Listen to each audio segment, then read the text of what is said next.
السلام علیکم، پروگرام میں آپ کو خوش آمدید۔ میں ہوں مسعود رضا۔ پاکستان خارجہ محاذ پہ اگر آپ دیکھیں، خارجہ فرنٹ پر اگر آپ دیکھیں تو پاکستان کے لیے آج ایک اور اہم دن تھا۔ پاکستان صدر ٹرمپ نے جو غزہ بورڈ آف پیس کا اعلان کیا تھا، آج باقاعدہ اس کا جو چارٹر ہے وہ نافذ ہو گیا۔ جو رکن ممالک ہیں انہوں نے دستخط کر دیے اور پاکستان بھی ان میں سے ایک ہے۔ پاکستان کی قربتیں ڈونلڈ ٹرمپ کے ساتھ، امریکہ کے ساتھ یہ بہت خوش آئند ہیں کہ پاکستان کی اہمیت کو دنیا تسلیم کر رہی ہے، لیکن یہ غزہ کا جو معاملہ ہے یہ پاکستان کے لیے ایک پولیس راز سے کم نہیں ہوگا۔ یہ بہت ہی نازک معاملہ ہوگا۔ ٹرمپ کیا چاہتے ہیں، اسرائیل کیا چاہتا ہے، مسلمان کیا چاہتے ہیں، خود فلسطینی کیا چاہتے ہیں اور اسرائیل کیا چاہتے ہیں، اور اس میں سے پاکستان کو اپنا راستہ بنانا ہوگا۔ تو پاکستان خدا کرے کہ یہ جو اپورچونیٹیز ہیں پاکستان کے پاس بین الاقوامی فورمز کی، ٹرمپ سے قربت کی، امریکہ سے قربت کی، اور اس کے ساتھ ساتھ جو پاکستان کی اس وقت ایک ملٹی ڈائمینشنل خارجہ پالیسی ہے، جس میں چین سے بھی ہمارے اچھے تعلقات ہیں، رشیا سے بھی ہیں، عرب دنیا سے بھی ہیں، امریکہ سے بھی ہیں، ہم اس کو لے کے ایسے ہی چلتے رہیں اور ہم برجنگ کرتے رہیں تنازعات کے درمیان، قوموں کے درمیان، اور کسی تنازع کا اس طرح سے حصہ نہ بنے خدا نخواستہ کہ اس کا ہمیں نقصان ہو۔ تو یہ بڑا نازک ایک مرحلہ ہوگا پاکستان کے لیے، لیکن اچھی بات یہ ہے کہ پاکستان کی آئسولیشن ختم ہو چکی ہے۔ جو دہائیوں سے ہمارا دشمن چاہتا تھا کہ ہم آئسولیٹ رہیں، اب ہم دنیا میں ایک اہم کردار، ایک اہم رول ادا کر رہے ہیں۔ پاکستان کے اندر اگر ہم بات کریں تو پاکستان کے اندر جو سیاسی معاملات ہیں وہ خاصے دیگر گوں ہیں۔ پاکستان کی معیشت جو ہے اس کو ایک بوسٹ چاہیے۔ پاکستان کی معیشت کو بہتر کرنے کے لیے یہ جو بین الاقوامی تعلقات ہیں ان کو استعمال کرنے کی ضرورت ہے۔ خدا کرے پاکستان یہ کر سکے، لیکن پاکستان کے سیاسی حالات کا بہتر ہونا بہت ضروری ہے۔ پاکستان میں بہت سے ریفارمز بہت ضروری ہیں۔ اسی سلسلے میں ہم نے دیکھا کہ موجودہ حکومت نے 26ویں اور 27ویں ترمیم کی، جو کہ پی ٹی آئی کے مطابق بڑی متنازع ہے۔ حکومت اسے بہت خوش آئند قرار دیتی ہے۔ اب ایک اور آئینی ترمیم کی تیاری ہو رہی ہے اور رمضان کے بعد یہ آئینی ترمیم ممکنہ طور پر پارلیمنٹ میں پیش کر دی جائے گی، اور کل ہمارے پروگرام میں فاروق ستار صاحب نے باقاعدہ ہمیں بتایا کہ اس پر کام شروع ہو چکا۔ یہ میری اب ریڈ لائن ہے، اور اب 28ویں ترمیم جس کا عندیہ ہے اور جسے آنا ہے عید کے بعد انشاءاللہ جو ہمیں بتایا گیا، تو میری ریڈ لائن 28ویں آئینی ترمیم میں اگر یہ نہیں آتی تو پھر اس کے بعد مجھے وہ فیصلہ کرنا ہے جو آپ ایک عرصے سے خواہش دل میں لے کے بیٹھے ہیں، اور شاید جو کراچی کے عوام مجھ سے اور ایم کیو ایم سے توقع رکھتے ہیں۔ اور آج اسی تناظر میں ہم مصطفیٰ کمال صاحب کی پریس کانفرنس کو دیکھیں گے۔ مصطفیٰ کمال صاحب نے ایک اور مطالبہ کر دیا ہے۔ انہوں نے کہا کہ 18ویں ترمیم کو ختم ہونا چاہیے اور کراچی کو وفاق کا حصہ بنا دینا چاہیے۔ انف از انف، یہ نہیں سدھریں گے۔ میں آج یہ بہت ہی مؤدبانہ مطالبہ، گزارش، ریکویسٹ کرنا چاہتا ہوں پاکستان بچانے کے لیے کہ کراچی کو آرٹیکل 148، آرٹیکل 149 کے تحت فیڈرل ٹیریٹری کا حصہ بنایا جائے۔ وفاق انٹروین کرے اور ہمیں وفاقی دارالخلافہ کا حصہ بنائے۔ یہ پاکستان کا فائنینشیل دارالخلافہ ہوگا، نمبر 1۔ نمبر 2، یہ 18ویں ترمیم کا ڈرامہ اب ختم ہو جانا چاہیے۔ 18ویں ترمیم میں جو آپ نے پاور ان صوبوں کو دی ہے ناجائز، اس کا یہ ناجائز پاور استعمال کر کے ہمیں مار رہے ہیں۔ اسی 18ویں ترمیم کے ذریعے ہماری نسل کشی ہو رہی ہے۔ فی الفور اس کو ختم کیا جائے۔ یہ 18ویں ترمیم ملک کے لیے ناسور بن گیا۔ یہ 28ویں آئینی ترمیم جو ممکنہ طور پر آ رہی ہے، فاروق ستار صاحب نے جس کا ذکر کیا، ہم نے بھی 2 روز پہلے یعنی کل سے بھی پہلے ہم نے اس کا ذکر کیا تھا، اور ہم نے بتایا تھا کہ مرتضی وہاب صاحب جب سانحہ گل پلازہ کے وقت یہاں موجود نہیں تھے تو وہ اسلام آباد میں تھے، اور اسی 28ویں آئینی ترمیم کے حوالے سے ہی انہوں نے وہاں پر کوئی میٹنگز کرنی تھی، کچھ مشاورتیں کرنی تھی، تو پیپلز پارٹی آن بورڈ ہے۔ لیکن اس سے پہلے 26ویں اور 27ویں آئینی ترمیم میں بھی جب ایم کیو ایم نے اپنی ترامیم شامل کرنا چاہی تھی تو پیپلز پارٹی نے اسے اپوز کیا تھا، اور وہ عین وقت پر مسودے سے نکال دی گئی تھیں۔ تو اب کیا ہوگا؟ کیا اب یہ ترامیم اس کا حصہ بن جائیں گی، اور کیا اس پر ایک کنسنسس ہو پائے گا؟ کیا اس پر پیپلز پارٹی کوئی درمیانی راہ نکال پائے گی؟ کیا پی ٹی آئی اس ترمیم کے ذریعے جو ایک گیپ ہے، بات چیت نہیں ہو رہی، اس بات چیت کے عمل میں شامل ہو سکتی ہے؟ تو بہت سارے اس سے اپرچونیٹیز نکل سکتی ہیں۔ اس ترمیم کے معاملے سے جماعتیں ایک ٹیبل پر آ کے بیٹھ سکتی ہیں۔ شرجیل انعام میمن نے آج بھی 28ویں آئینی ترمیم تو نہیں 18ویں ترمیم کے حوالے سے انہوں نے کہا کہ اگر اسے ختم کر دیں گے تو کیا سانحہ گل پلازہ جیسے واقعات نہیں ہوں گے؟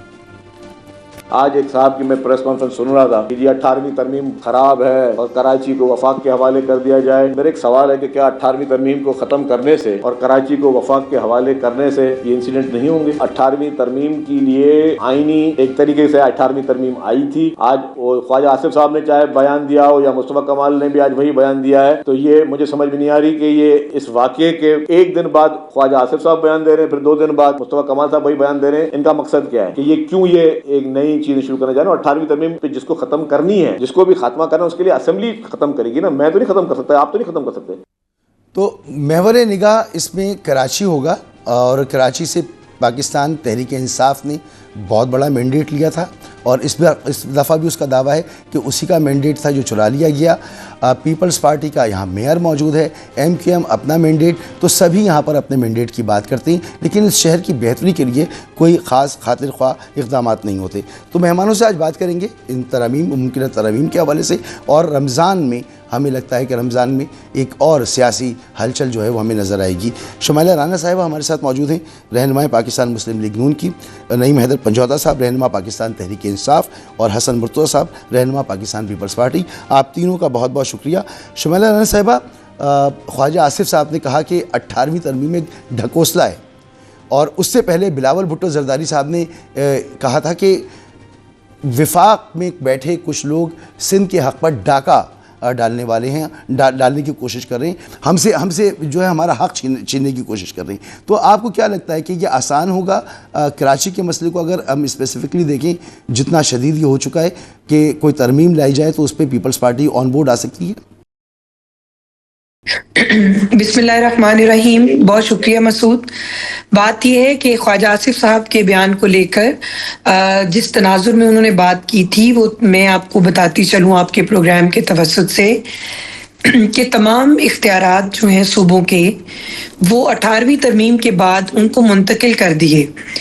آپ کی جو جتنی بھی آپ سمجھیں کہ پارز ہیں, آپ کی رقوم کی منتقلی ہے, NFC ایوارڈز ہیں, آپ کا جو بھی اختیارات ہیں وہ 18ویں ترمیم کے بعد صوبوں کو جو ہے وہ منتقل کر دیے گئے.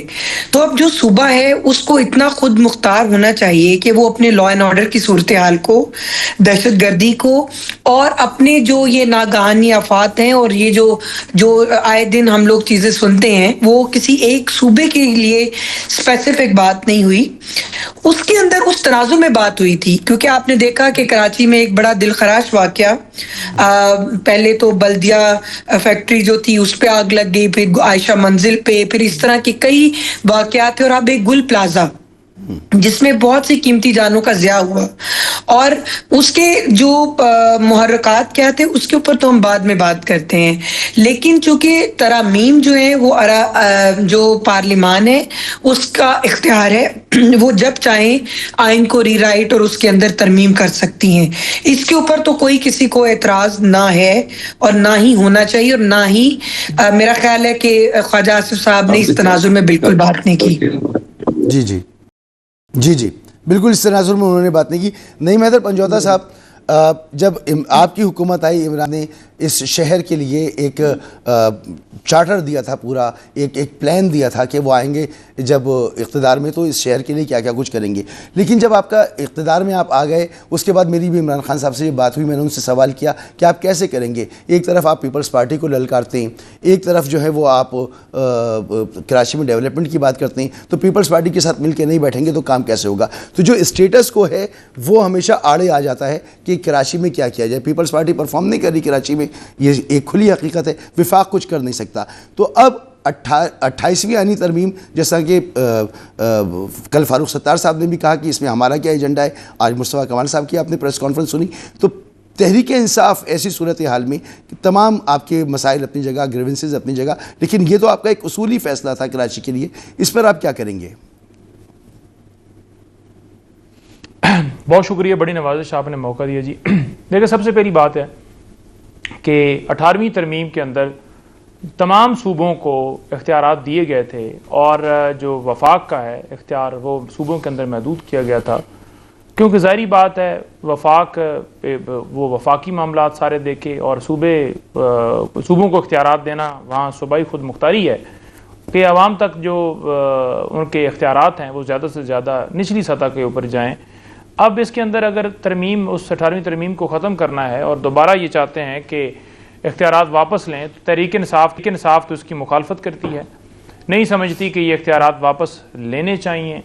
جہاں سندھ کی بات ہے، جہاں پنجاب کی بات ہے، یا جہاں خیبر پختونخوا کی بات ہے، یا جہاں بلوچستان کی بات ہے، ان تمام مسائل کا حل یہ نہیں ہے کہ آپ اختیارات واپس لے کر وفاق کو دیں گے تو جو کراچی کے اندر ہو رہا ہے وہ ختم ہو جائے گا۔ پنجاب کے اندر کیا صورتحال ہے؟ 2200 آپ نے دیکھے ہوں گے قتل CCD نے کر دیے ہیں ماورائے عدالت میں کارروائی کے بغیر مقابلہ بنا دیا جاتا ہے جی، پکڑ لو جی۔ اور 5300 ارب روپے کی کرپشن وہ IMF نے کہی کہ کس طرح یہ حکومت اور ان کے تمام لوگ یہ کر رہے ہیں۔ اسی طرح آپ دیکھیں بنیادی انسانی حقوق کی خلاف ورزیوں ہو، چار دیواری کا تقدس پامال ہو، جیلی مقدمات بنانے ہو، کرپشن، بددیانتی، یہ تو ایک روٹین بن چکی ہے۔ تو ایسی صورتحال کے اندر ضروری یہ ہے کہ پاکستان کے اندر قانون اور آئین کی بالادستی ہو، پاکستان میں عوام کے مینڈیٹ کو تسلیم کیا جائے، جمہوری حکومت ہو، پارلیمانی ہمارا نظام ہے جس کے اندر تمام لوگ اپنی اظہار رائے جو ہے وہ کر سکیں اور ہر ایک کو بولنے کا میڈیا آزاد ہو۔ جب تک قانون نہیں ہوگا، انصاف نہیں ہوگا، امیر اور غریب کے لیے قانون برابر نہیں ہوگا، جو معافیا اس کو پکڑا نہیں جائے گا، آپ کے ملک کے مسائل حل نہیں ہو سکتے۔ 17 سال سے اقتدار ہے سندھ کے اندر پیپلز پارٹی کا، ایک پلازے کی آگ جو ہے وہ 4 دن اس کی آگ بجھ نہیں سکی، پانی میسر نہیں ہے، گاڑیوں کے اندر ڈیزل نہیں ہے، اور وہاں جو وزیر اعلیٰ ہیں وہ سنا میں نے کہ 20-22 گھنٹے کے بعد پہنچ رہے ہیں اور اب 1-1 کروڑ کے چیکس تقسیم کیے جا رہے ہیں۔ یہ تو کل کہیں اور آگ لگے گی تو پھر آپ چیکس تقسیم کریں گے، ٹھیک ہے؟ تو یہ حل ہے اس کا کہ آپ 1-1 کروڑ کے چیک تقسیم کر دیں، تو یہ ساری ذمہ داری حکومت پہ آتی ہے۔ حکومت کا کام ہوتا ہے کسی بھی دیکھیں بلدیاتی حکومتیں میسر نہیں کرنا، اور بھرپور بلدیاتی حکومتیں نہیں ہیں نا، کوئی بھی حکومت چاہے پورے پاکستان میں آپ دیکھ لیں، آپ کے یہاں سے بھی یہ شکایات ہیں کہ وہاں پر بلدیاتی حکومتیں تو آپ نے بنا دیں لیکن پیسے آپ ان کو دے نہیں رہے، وہاں پر بھی ہماری بات ہوتی ہے، لوگ کہتے ہیں ان کو پیسے نہیں ملتے۔ تو بلدیاتی قوانین بنانا ہوتا ہے صوبائی حکومت کو، صوبائی حکومت اختیار اپنے پاس رکھ لیتی ہے۔ تو اب اس کا حل کیا ہے؟ ایک مضبوط بلدیاتی نظام نہیں ہوگا تو عوام امپاور کیسے ہوں گے؟ نہیں دیکھیں، بالکل ہونا چاہیے مضبوط بلدیاتی نظام ہونا چاہیے، اختیارات تمام نیچے تک جانے چاہیے۔ خیبر پختونخوا کے اندر بھی اگر وہاں نہیں دیے گئے تو نیچے تک دینے چاہیے۔ بالکل میں تو کھل کے موقف اس کو سپورٹ کروں گا اور کہوں گا کہ بالکل دینے چاہیے، فنڈز بھی اختیارات دینے چاہیے، لیکن مسئلہ یہ ہے کہ جب آپ کے حکمران کرپٹ ہوں گے، کرپشن کریں گے، بددیانتی کریں گے، ان کو یہ ہوگا کہ ہم عوام کے ووٹ سے آئیں گے نہیں اور جہاں ہم نے تابعداری کرنی ہے وہاں سے آئیں گے، تو ان کو عوام کی فکر نہیں ہوگی۔ ایک طرف کراچی چل رہا تھا، تو دوسری طرف آپ دیکھیں کہ لاہور کے اندر ڈھول ڈمکے بجائے جا رہے تھے، شادیانے چل رہے تھے، ٹک ٹاکس بن رہی تھیں۔ یہ آپ کو عوام کی فکر ہے، یہ آپ عوامی نمائندے، آپ کیسے اپنے آپ کو عوامی نمائندے کہلاتے ہیں؟ اب کوئی ترمیم سنا ہے کل پرسوں انہوں نے کر دی ہے کہ جو سیاستدان ہیں ان کے آپ احساسے بھی نہیں دیکھ سکیں گے، سیکیورٹی خطرہ جہاں پر ہوگا اس کے احساسے ہائیڈ کر دیے جائیں گے۔ اچھا، تو یہ کیسا ملک ہے جہاں آپ اپنے آپ کو سمجھتے ہیں کہ آپ کے لیے الگ قانون ہو اور ایک عام آدمی کے لیے الگ قانون سب کے لیے ہونا چاہیے، قانون کی امپلیمنٹیشن تو ہونی چاہیے، بنیادی جہاں چوری اور کوئی راز ہو یا کوئی جہاں پر غلط کام ہو۔ حسن مرزا صاحب، کیا حل ہے؟ آپ ایگری کرتے ہیں، یقیناً آپ نہیں کریں گے مصطفیٰ کمال صاحب سے کہ کراچی کو وفاق کے ماتحت کر دینا چاہیے؟ اگر نہیں کرنا چاہیے تو پھر گراس روٹ تک اختیار پہنچانے کے لیے، بلدیاتی نظام کو بہتر بنانے کے لیے آئین میں ترمیم ضروری ہے، وقت کی ضرورت ہے اس وقت؟ بہت شکریہ جی، آپ نے مجھے موقع دیا، وقت دیا، اگر تھوڑا سا پلیز مجھے ٹائم دیجیے گا۔ جی جی، دیکھیں، پاکستان پیپلز پارٹی نے 18ویں ترمیم کے ذریعے پریزیڈنٹ نے اپنی پارز جو تھی وہ پارلیمان کو دیں اور صوبائی خود مختاری دی، صوبوں کو اختیارات دیے، NFC ایوارڈ کیا، وسائل کی تقسیم کی۔ بدقسمتی ہے کہ وہ نچلی سطح پہ نہ جا سکے پروگرام یا وہ تو یہ تھا کہ یہ اضلاع کی سطح پہ اور تحصیل کی سطح پہ یہ فنڈز جاتے اور وہاں پہ ترقی ہوتی، وہ نہیں جا سکے۔ اس نظام کو ٹھیک کرنے کے لیے ہمیں کوشش کرنی چاہیے۔ یہ نہیں ہونا چاہیے کہ اگر کوئی انسانی غلطی ہو تو اس میں ہم سارا سسٹم وائنڈ اپ کر دیں، اور وہ صوبائی خود مختاری جو بڑے عرصے کے بعد ملی تھی، صوبوں کو شناخت ملی، صوبوں کو نام ملے، تو وہ ساری چیزیں واپس کرنے کے بجائے بالکل میرے سارے ساتھیوں نے بالکل مناسب بات کی کہ اگر عوامی جمہوری حکومتیں ہوں اور جنرل فیض جیسے لوگوں کے راستے روکے جائیں، پاشا جیسے لوگوں کو جو سیاسی جماعتیں بناتے ہیں اور ان کو اقتدار لے کر دیتے ہیں، اور جنوبی پنجاب جیسے ایک بڑے حصے کو پنجاب کے کو اس کی سیاسی ولدیت تبدیل کرتے ہیں، اس پہ وفاداریاں بدلتے ہیں، ڈنڈ ڈالتے ہیں، پولیٹیکل پارٹیز کو کمزور کرتے ہیں، پولیٹیکل سسٹم کو کمزور کرتے ہیں، اور پھر اس کے بلبوتے پر اپنے چہیتوں سے مطالبے کرواتے ہیں کہ وفاق کے سپرد کر دی جائے۔ کیوں سپرد کر دیا جائے وفاق پہ؟ کسی بھی صوبے کو، کسی بھی صوبے میں کیوں اس قسم کی ایمرجنسی لگے کہ وہاں پہ اس کو جی وفاق کے انڈر کر دو؟ ایک آدمی کے لیے، ایک آدمی کے کہنے پر، ایک وہ شخص جو اس وقت کہاں تھا جب نسل کشی ہو رہی تھی وہاں پہ، جب پختون مارے جا رہے تھے، جب سندھی مارے جا رہے تھے، جب پنجابی کا قتل ہوتا تھا، کہاں تھا اس وقت جب یہ کراچی آپریٹ ہوتا تھا لندن سے بیٹھ کے؟ کیا ہوتا تھا اس وقت؟ کون تھا اس وقت اس شہر کا میئر اور کون تھا اس شہر کا کرتا دھرتا؟ جب چائنا کٹنگز ہوتی تھیں، جب بلدیہ ٹاؤن جیسے جو واقعات ہوتے تھے، کہاں ہوتا تھا؟ آج سب کو یاد آ رہا ہے، اس وقت نہیں۔ اگر وفاق کے سپرد ساری چیزیں کر دی جائیں تو وہ ہزارہ کی وہ لاشیں یاد نہیں ہے جو 100 کے قریب لاشیں سڑک پہ پڑی رہی تھی اور 9-10 دن تک وزیر اعظم نے وہاں جانے کی زحمت نہیں کی تھی۔ وہ 12 چنار کی لاشیں کسی کو یاد نہیں ہے جو بے سر و سامانی کے عالم میں پڑی ہوئی تھی۔ بہت ساری باتیں ہو رہی ہیں، نسل کشی کسی کو نظر نہیں آتی۔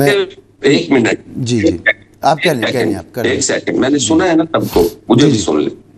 جب ایک سیٹ کی بنیاد پہ لوگوں کو سڑک کے اوپر مار دیا جاتا تھا اور کوئی ڈیڈ باڈیز نہیں اٹھاتا تھا، کہاں تھا اس وقت کا وزیر اعلیٰ؟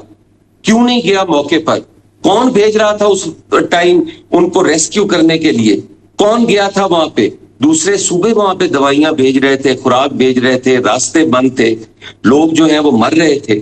تو اس قسم کی صورتحال کے لیے ہمیں مل کے بیٹھنا چاہیے۔ یہ ہمارے نیشنل ایشوز ہیں، اس پہ کسی بھی آدمی کو یہ نہیں ہونا چاہیے کہ فلاں صوبے میں ہو رہا ہے تو اس صوبے کی جو صوبائی خود مختاری ہے اس پہ قدغن لگا دی جائے۔ یہ کہاں کا انصاف ہے؟ یہ کہاں کی آپ یہ حب الوطنی ہے؟ یہ آپ وفاق کو مضبوط کر رہے ہیں، یہ تو آپ وفاق کو کمزور کر رہے ہیں۔ کس کے کہنے پہ آپ پولیٹیکل پارٹیز بناتے ہیں؟ کس نے بنائی وہ پولیٹیکل پارٹیز جو ایک سیٹ بھی نہیں جیت سکی؟ اور آج وہ اپنی ناکامی جو ہے وہ اس میں چھپا رہے ہیں کہ وہ کہتے ہیں جی کہ فلاں شہر کو فلاں کے سپرد کر دو۔ ٹھیک ہے، آپ کا پوائنٹ آ گیا حسن صاحب۔ قانون کہتا ہے ضرور سپرد کرو، ٹھیک ہے، اور اگر آئین نہیں کہتا تو پھر تم تو آرٹیکل 6 کے مرتکب ہو رہے ہو۔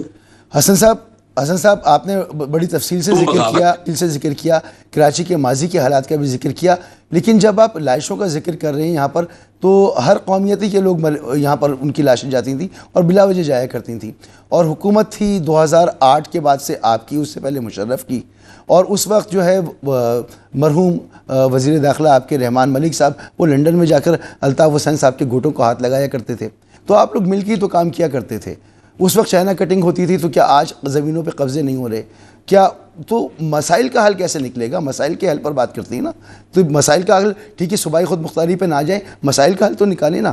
ایک بریک کے بعد اس پہ بات کرتی ہیں۔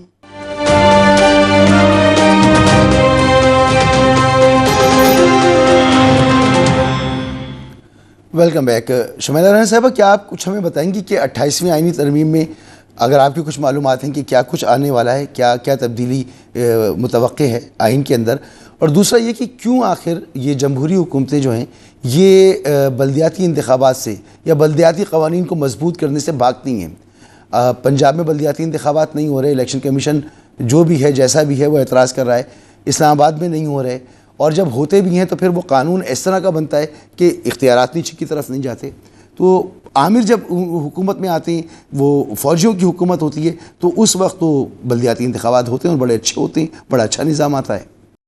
دیکھیں, یہ کل بھی خواجہ آصف صاحب نے پرسوں یہ بات کہی, اور یہ ایک حقیقت ہے کہ ڈکٹیٹرز جو ہیں ان کے دور میں یہ بلدیاتی جو نظام ہے اور الیکشنز ہوتے ہیں, لیکن اس کا یہ مطلب نہیں ہے کہ جمہوری حکومتیں اس عمل کے خلاف ہیں.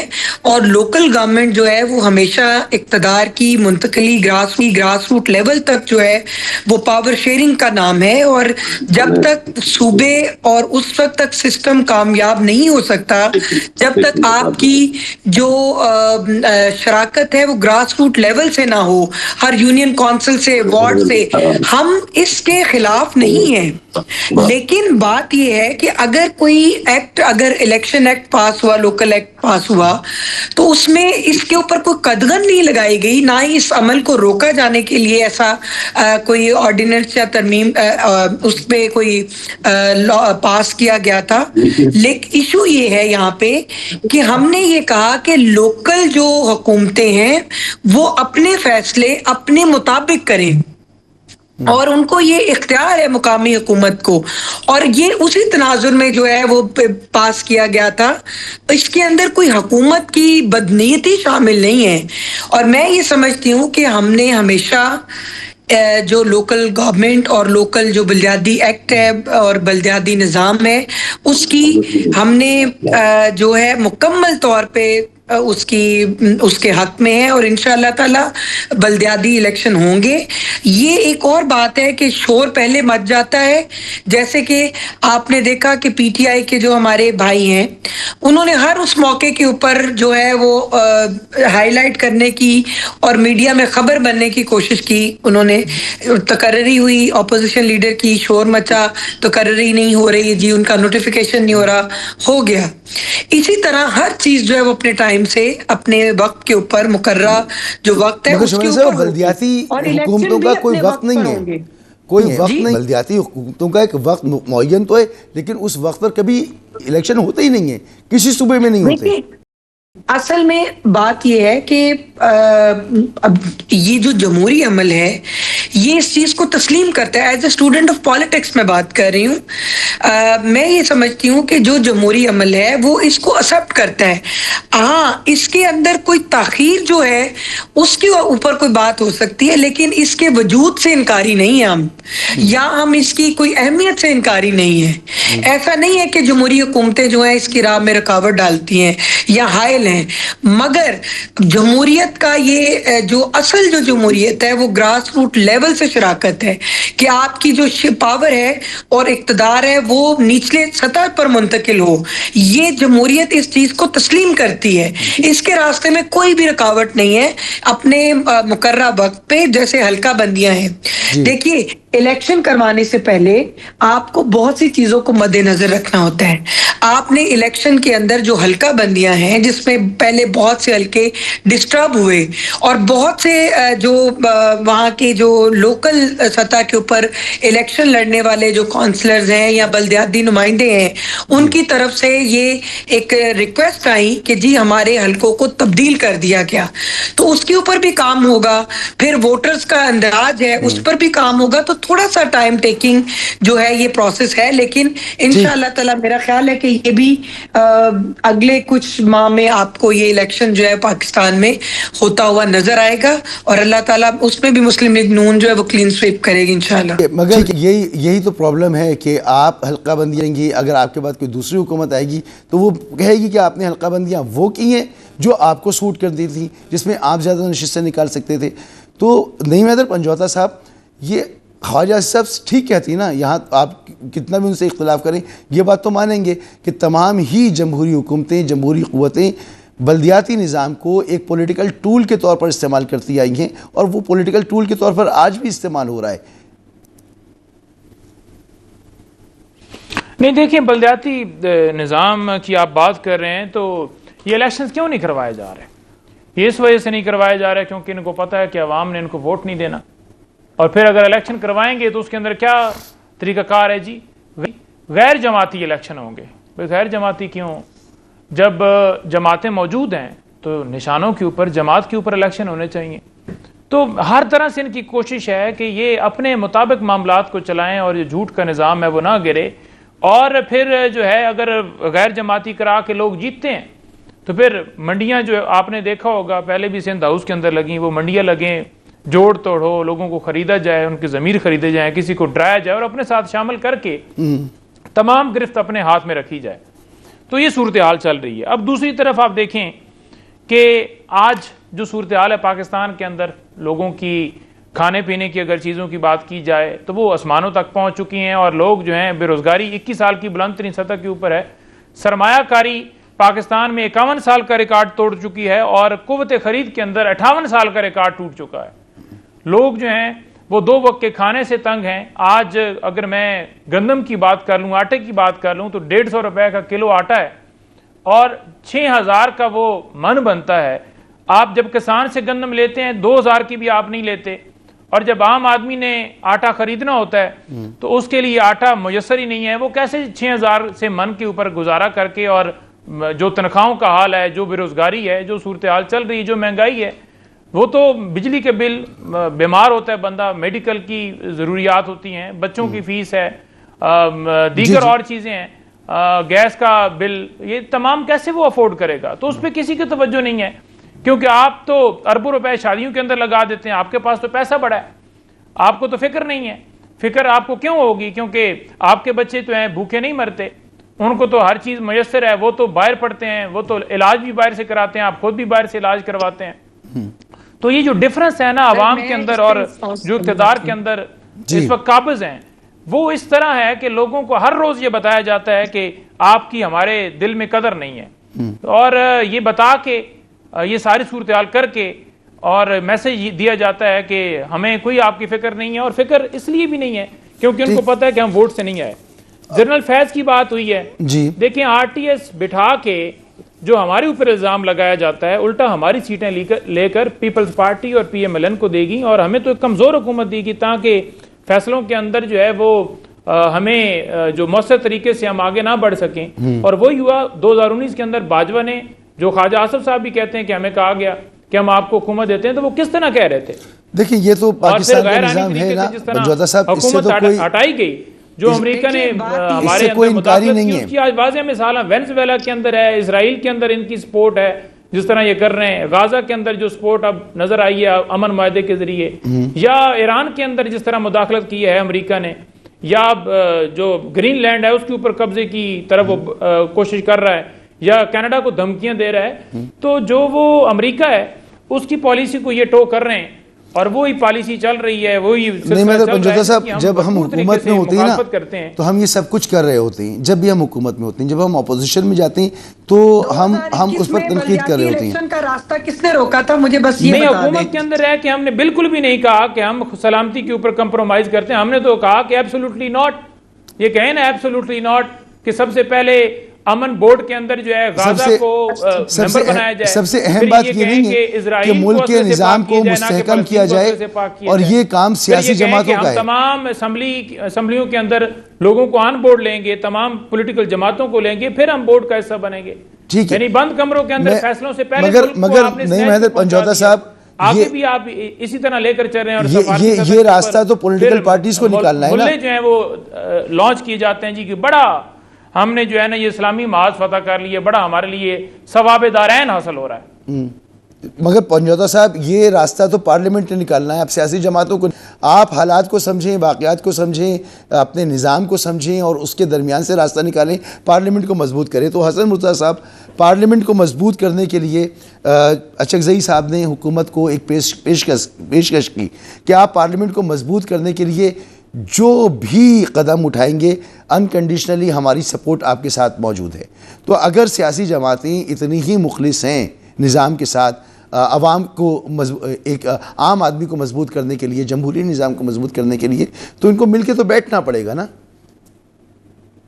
گزارش کر رہا ہوں جی کہ پارلیمان کی میسی کے لیے پاکستان پیپلز پارٹی نے ہمیشہ کوشش کی ہے. ہم نے تو آپ کے سامنے ہے، ہمارے ہزاروں کارکن جو ہیں وہ شہید ہوئے ہیں، ہماری قیادتیں شہید ہوئی ہیں، اور ہمیشہ آمریت کے خلاف ہم نے جدوجہد کی، ہمیشہ ہم نے آمریت کا راستہ روکنے کی کوشش کی ہے. اسی کارکن ہیں، ہماری غیر مسلح ہے، ہم جتنی سپیس ملتی تھی وہ گین کرتے تھے اور باقی کے لیے جدوجہد کرتے تھے. بدقسمتی سے یہ پچھلے دور کے اندر وہ ساری سپیس جو ہے وہ پولیٹیکل پارٹی سے واپس چلی گئی، اور اس پہ ہمیں افسوس بھی ہے کیونکہ قربانی بھی سب سے زیادہ ہماری تھی. اب جب بات ہوتی ہے، کہا جاتا ہے کہ آر ٹی ایس بیٹھا اور آر ٹی ایس کے بیٹھنے سے فائدہ پیپلز پارٹی کو ہوا. پیپلز پارٹی کو 2018 میں سینٹرل پنجاب سے ایک میں ایم پی اے تھا، راجہ پرویز اشرف صاحب بننے تھے، اور جو جنوبی پنجاب سے ہماری 5-6 سیٹیں تھیں وہ آج بھی ہمارے پاس ہیں، اس سے پہلے بھی وہ پاکستان پیپلز پارٹی کے پاس تھیں. ہمیں تو کوئی اس کا فائدہ آر ٹی ایس بیٹھنے کا نہیں ہوا تھا. لیکن اسی 18 میں جب single largest party P M L N تھی پنجاب کے اندر، تو کون جہاز بھر بھر کے لایا تھا؟ کہاں سے دھمکیاں آتی تھیں؟ انہی سے دھمکیاں آتی تھی جن کا میں نے آگے نام لیا ہے، اور میں نے نام لے کے کہا ہے کہ وہ پولیٹیکل سسٹم کو کمزور کرتے رہے، انہوں نے جمہوری پارٹیوں کو کمزور کیا. اگر اس پنجاب کے اندر پی ایم ایل این کی گورنمنٹ بن جاتی تو شاید یہ پنجاب 4 سال عثمان بزدار کو برداشت کرتا. جو اس وقت منڈیاں لگی ہوئی تھی، جو اس وقت ریٹ فکس ہوئے ہوئے تھے، وہ ساری دنیا دیکھ رہی تھی کہ کیا ہو رہا ہے. تو میں تو آج بھی آپ کو کہتا ہوں کہ ہمیں ہوش کے ناخن لینے چاہیے. آج جو چیزیں آپ کہتے ہیں نا مہنگائی ہو گئی، میں کہتا ہوں رول رہے ہیں آلو بازار میں. آپ پیاز کا جا کے ریٹ پوچھیں، آپ مٹر کا جا کے پوچھیں، آپ گاجر کا جا کے ریٹ پوچھیں، آپ کو پتا چلے کہ وہ کاشتکار مر گیا ہے، اس کا کوئی پرسان حال نہیں ہے. جب ہماری گندم ہوتی ہے تو 2000 میں خریدتے ہیں، اور اگر کسی کی زیادہ مہنگی بک جائے تو اس پہ ایف آئی آر ہوتی تھی، لیکن آج 6000 کی بک رہی ہے. ہم تو اس پہ احتجاج کرتے رہے ہیں، ہم تو حکومت کے ساتھ بیٹھ کر حکومت کو ووٹ دے کر اس کے باوجود بھی کہتے رہے کہ ہمارا کاشتکار جو ہے وہ مر رہا ہے. آج اگر آپ ہمارے دودھ کا ریٹ پتا کریں اور وہی جب ٹیٹرا پیک میں بند ہو کے آتا ہے تو اس لیٹر کا ریٹ دیکھیں، آپ کو زمین آسمان کا فرق نظر آئے گا کہ یہ سرمایہ دارانہ نظام جو ہے جی یہ کس طرح سے عام آدمی کو کھا رہا ہے، اور اس ملک کی جو ریڑھ کی ہڈی ہے معیشت کی اس کو کس طرح سے یہ تباہ کر رہا ہے. حسن صاحب ایک بریک لینا ہے. اگر ہماری پیسٹیسائیڈ کی حالت دیکھیں وہ انتہائی مہنگی اور انتہائی غیر معیاری. دیکھیں آپ کے پاس ٹائم کم ہے، میں تو کوئی نہیں، آپ کریں جیسے آپ کی مرضی، میں چپ ہو جاتا ہوں. نہیں، آپ نے جو گفتگو کی وہ بالکل ایک عام آدمی کے دل کے قریب گفتگو ہے، اور ہم سبھی یہاں پر کوئی عام لوگ ہی ہیں. آپ سیاستدان ہیں، ہم صحافی ہیں، عوام جو سن رہے ہیں وہ بھی سب کے دل کے قریب گفتگو ہے جو آپ گفتگو کر رہی. لیکن آگے بھی تو پڑھنا ہے نا. آگے کیسے بڑھیں گے جب ہم ایک دوسرے پر صرف الزام تراشی کرتے رہیں گے. ایک بریک کے بعد واپس آتے ہیں.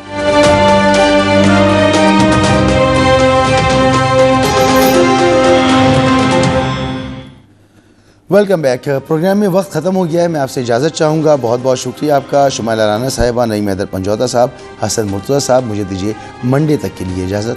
اللہ حافظ.